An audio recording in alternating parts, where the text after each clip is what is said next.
강요 제4장 스콜라 교변가들의 회개하는 논의들. 오는 34번째 챕터.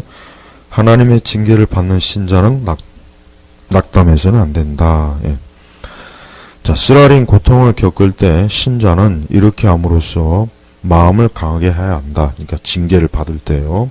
즉 하나님의 이름으로 일컬음을 받는 하나님의 집에서 심판이 시작될 때가 되었나니 하나님의 자녀들이 느끼는 극심한 고통과 그의 보복이라고 믿는다면 과연 그들은 어떻게 할 것인가? 왜냐하면 하나님의 손에 맞음으로써 하나님을 형벌하시는 심판자라고 생각하는 사람은 그를 분노와 적개심으로 가득한 분으로 생각할 수밖에 없으며 하나님의 채찍 그 자체를 저주와 형벌로 여겨 극히 미워할 수밖에 없기 때문이다.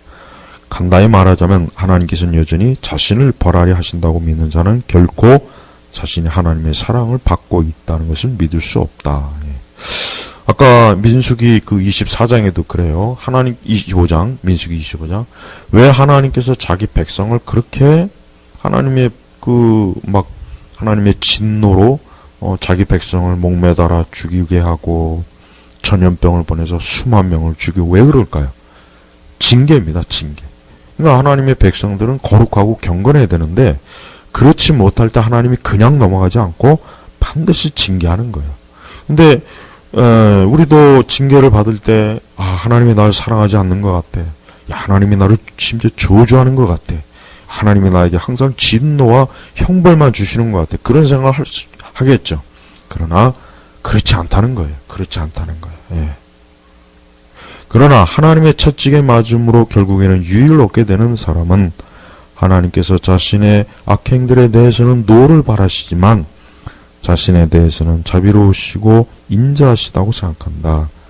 그렇지 않으면 선지자가 자신이 경험한 것에 대해 불평하는 것과 같은 일이 일어나게 될 것이다. 즉 주의 진노가 내게 넘치고 주의 두렵게 하심이 나를 끊었나이다. 시편 88편 16절. 또한 모세도 이렇게 쓰고 있다. 즉 우리는 주의 노에 소멸되며 주의 분내심에 놀라나이다. 주께서 우리의 죄악을 주의 앞에 놓으시며 우리의 은밀한 죄를 주의 얼굴빛 가운데서 두셨사오니 우리의 모든 날이 주의 분노 중에 지나가며 우리의 평생의 일시간에 다했나이다. 시편이나 성경 곳곳에 하나님의 진노와 분노하심에 대한 탄식과 두려움에 대한 그 말씀이 많이 나오죠.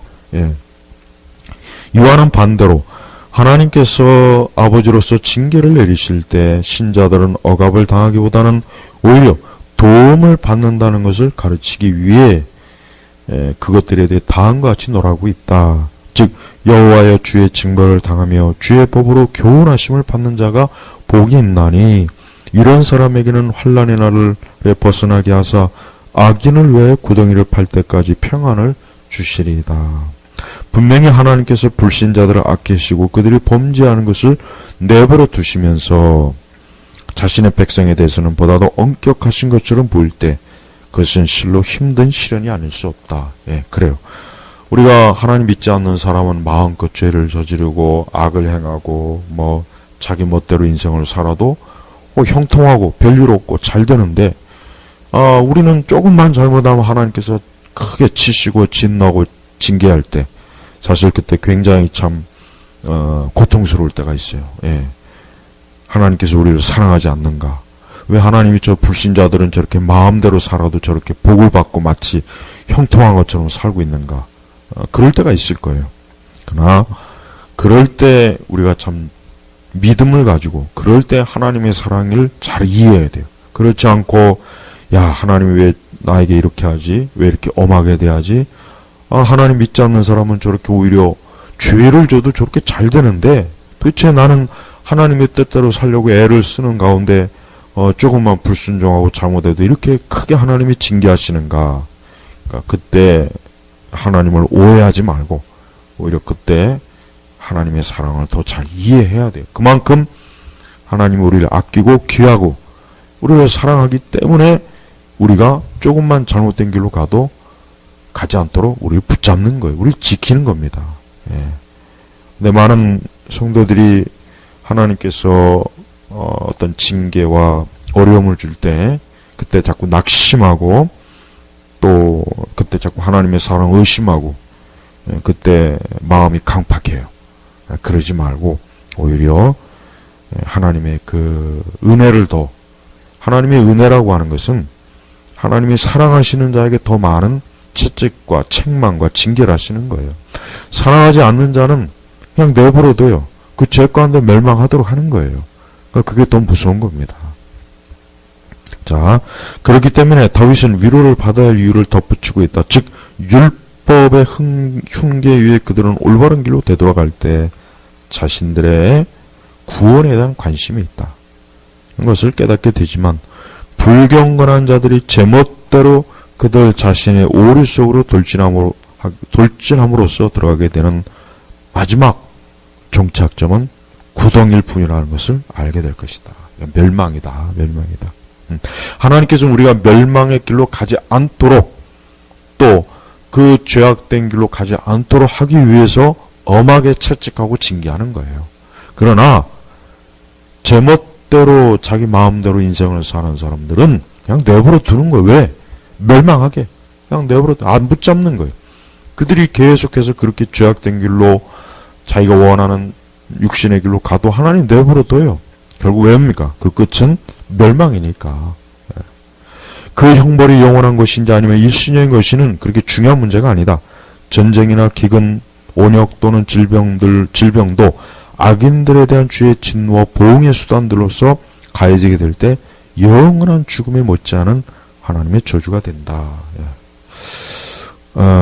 우리가 많은 우리 성도들이 신앙생활을 하면서 알아야 될 게 있어요.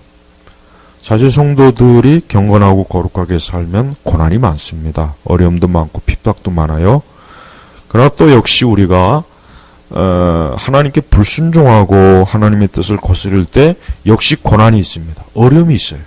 그러니까 그걸 잘 구분해야 돼요. 그리고 사실 우리가 어떤 종류의 어려움이나 고난이든 간에 궁극적으로 하나님은 우리의 유익을 위해 하지 절대 우리에게 해를 주는 분은 아닙니다. 요거 정말 중요합니다. 이거는 신앙이 깊이가 있는 사람이 깨달을 수 있는 거예요. 그러나 신앙이 깊이가 없으면 이거 사실 깨닫기가 힘들어요. 어려움이 오면은 자꾸 불평하고 화내고 짜증내고 마음이 강팍해지고 하나님 원망하죠. 그렇게 그러면 안 되는데 그렇게 돼요. 대부분 그래요. 그러지 말고 하나님 앞에 내가 징계를 받는지 경건함으로 고난을 받든지 감사해야 돼요. 감사하고 하나님이 나를 유익하게 하기 위해서 한 것이다. 결국은 나를 유익하게 한 거예요. 유익합니다. 결국 유익합니다. 지나고 보면 내 유익이에요. 내게 좋습니다. 하지만 믿지 않는 저 불신자들과 경건치 않은 자들은요, 어떤 길로 가든 저들은 망합니다. 반드시 망합니다. 그거 돌이키지 않으면 결국 그 끝은 망하게 돼 있는 거예요. 그래서 우리가 어떤 형태로든지 하나님이 나를 향한 은혜와 사랑, 그건 절대 의심하지 마시고 더 하나님 가까이 가세요. 고난이 오면 더 가까이 가세요. 징계가 왔을 때도 더 하나님 가까이 가세요. 그래야 됩니다. 그게 하나님 기뻐하시는 거예요. 자, 오늘 우린 기독교 강요의 굉장히 중요한 우리 실천신앙의 중요한 내용들을 오늘 여기 내용에 나와 있습니다. 하나님의 징계를 받는 신자는 낙심해서는 안 돼요. 강팍해서는 안 됩니다. 오히려 더 하나님의 사랑과 은혜에 그 마음이, 그 심령이 부드럽고 온유해져야 되는 것입니다. 오늘 기독교 강요는 여기서 또 마치겠습니다.